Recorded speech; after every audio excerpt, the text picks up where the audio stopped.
Assalamualaikum warahmatullahi wabarakatuh. Salam, Om Swastiastu, Namo Buddhaya, salam kebajikan. Kami dari kelompok 2 akan menampilkan video replay asuhan keperawatan jiwa pada korban kekerasan seksual. Adapun replay ini untuk memenuhi tugas keperawatan jiwa dengan dosen pengampu Ibu Dr. Nurse Wahyu Kirana, MCAT spesialis jiwa. Adapun kelompok 2 terdiri dari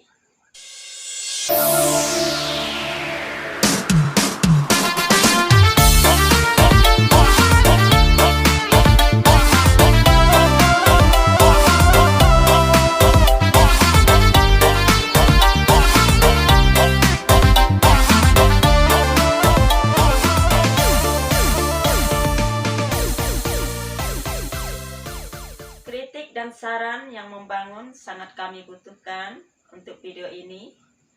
Baiklah, langsung saja kita menyaksikan video replay asuhan keperawatan jiwa pada korban kekerasan seksual.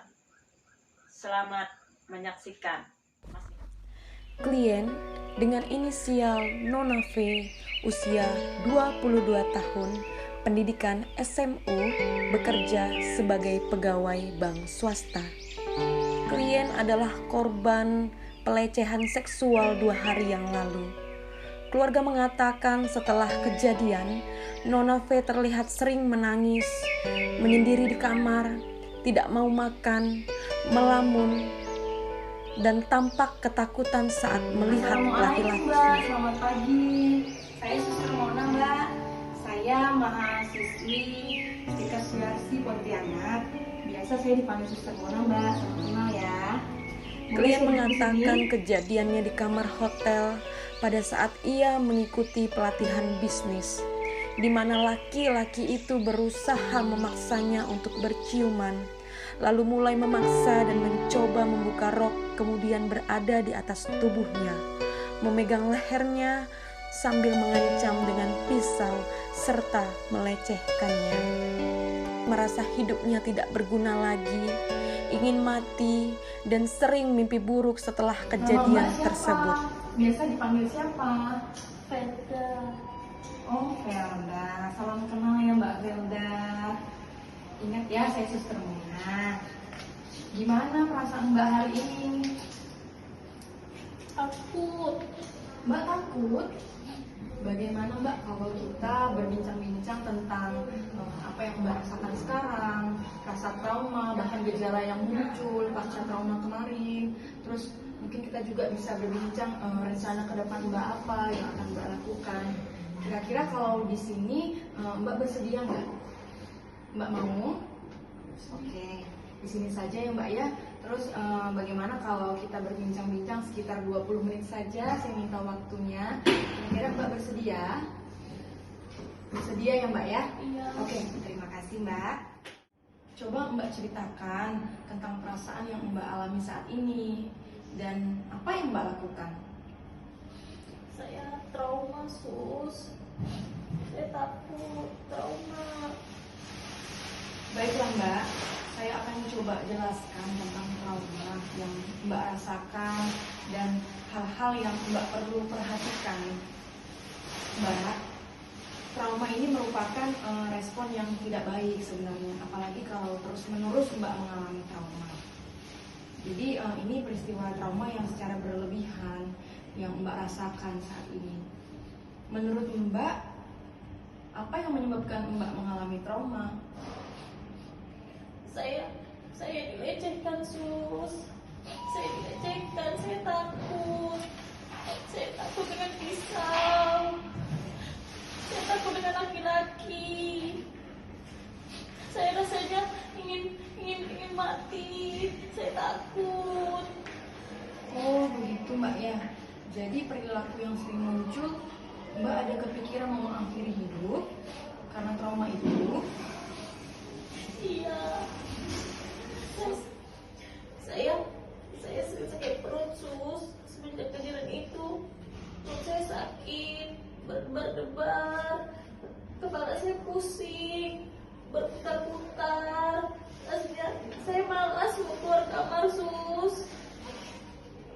selain perilaku yang Mbak sebutkan tadi, tanda lain yang sering muncul secara fisik itu sakit kepala Mbak ya, maksudnya berdebar-debar jantung Mbak ya, terus sampai nyeri lambung, terus tampak tegang, konsentrasi kurang juga ya Mbak ya, terus pikiran-pikiran yang mengganggu.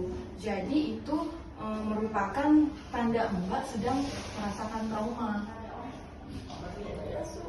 Terus harapan-harapan apa yang sampai sekarang ingin Mbak wujudkan? Saya ingin bisa hidup lebih baik lagi, bisa berarti lagi.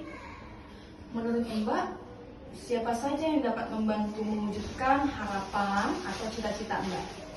Orang tua saya Sus. Saya sayang sama orang tua saya.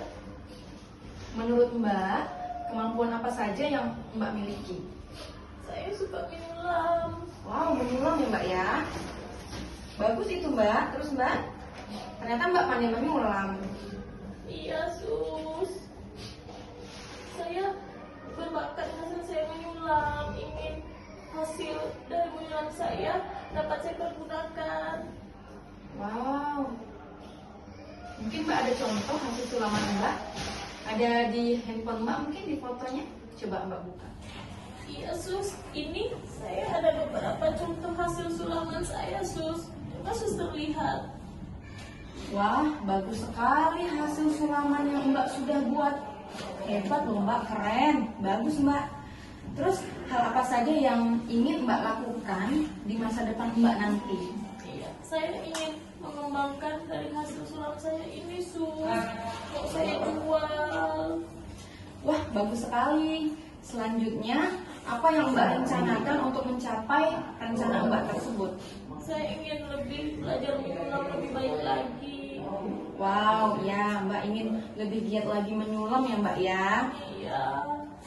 Iya Mbak, betul sekali.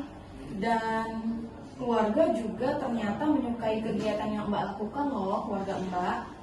Berarti keluarga Mbak mendukung kemampuan yang Mbak miliki. Ya Sus. Mulai sekarang, Mbak tidak boleh patah semangat. Mbak harus lebih semangat lagi. Mbak harus tetap berusaha mewujudkan harapan dan cita-cita Mbak di masa depan. Mbak harus terus melatih kemampuan menyulam Mbak ya. Iya Sus. Sekarang kita coba melatih kemampuan Mbak menyulam ya. Iya, boleh Sus. Mau. Oke. Bagaimana perasaan Mbak setelah kita berbincang-bincang tadi? Lega Sus. Lega ya, syukurlah. Ternyata Mbak punya banyak kemampuan yang dimiliki loh. Dan Mbak sangat mahir melakukan sulam tadi. Keren. Mbak juga mempunyai rencana masa depan yang baik sekali. Nah, sekarang mari kita masukkan ke jadwal harian Mbak. Berapa kali sehari Mbak akan berlatih menyulam? Kira-kira? 3 kali boleh Sus. 3 kali Mbak ya? Oke. Kalau 3 kali berarti pagi, siang, dan sore ya Mbak? Kalau pagi mau jam berapa Mbak? 7 boleh. Oke, jam 7. Siang? Jam 1. Jam 1. Oke. Kalau sore? Jam 7 malam. Oke, jam 7 malam ya Mbak ya. Baik Mbak, selanjutnya Mbak bisa melatih kemampuan Mbak yang lain juga. Oke? Wah, tidak terasa Mbak, sekarang sudah 20 menit. Jadi saya rasa sudah cukup ya pertemuan saat ini. Besok kita akan berbincang-bincang lagi di sini Mbak ya. Kira-kira Mbak setuju?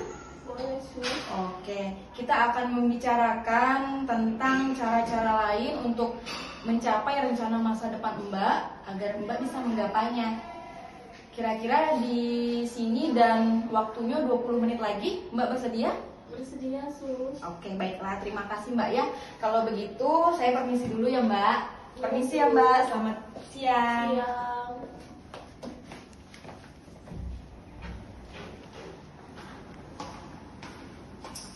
Demikianlah video replay asuhan keperawatan pada korban kekerasan seksual.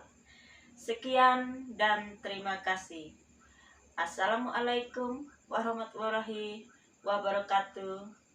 Salam Om Swastiastu, Namo Buddhaya, salam kebajikan.